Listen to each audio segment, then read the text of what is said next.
The summer of 2025 was set up as a battleground for superhero dominance, with Warner Brothers launching James Gunn's Superman to kick off the new DCU, while Marvel countered with Fantastic Four: First Steps.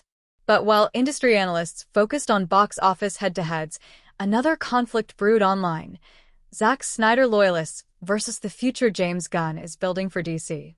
Now, with the numbers settling, Snyder fans are getting the validation they've been waiting for.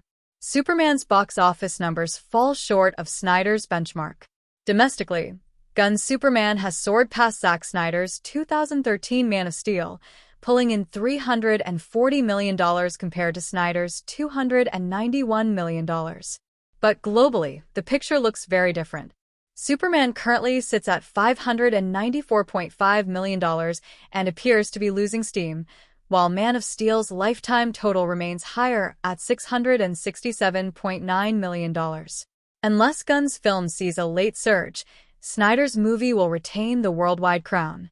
For Snyder's vocal fanbase, this is all the proof they needed that Henry Cavill's Kal-El and Snyder's brooding, mythic interpretation remains unmatched in the eyes of global audiences.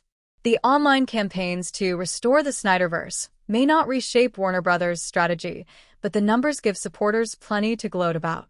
Why Snyder still holds the edge. Several factors explain why Man of Steel outperformed internationally.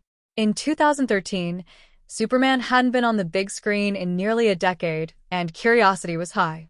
International markets were also expanding rapidly, boosting Hollywood blockbusters. By contrast, Gunn's Superman arrived in a crowded superhero landscape, with streaming options pulling audiences away from theaters. While Snyder had no long-term blueprint beyond his trilogy of films, Gunn is attempting something more ambitious, a structured DCU with interconnected stories.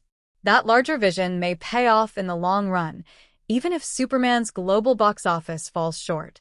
The bigger picture for the DCU. Despite losing the global box office battle, Gunn's reboot represents a fresh start for DC. Supergirl, Woman of Tomorrow is scheduled for 2026, Lanterns is heading to HBO Max, and a Superman sequel is already being fast-tracked.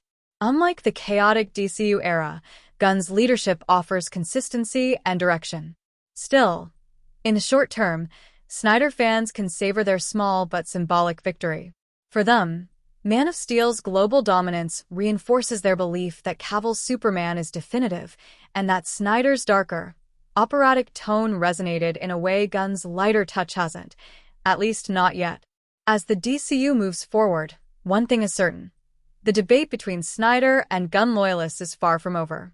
But for now, Snyder's fans get to enjoy the last laugh.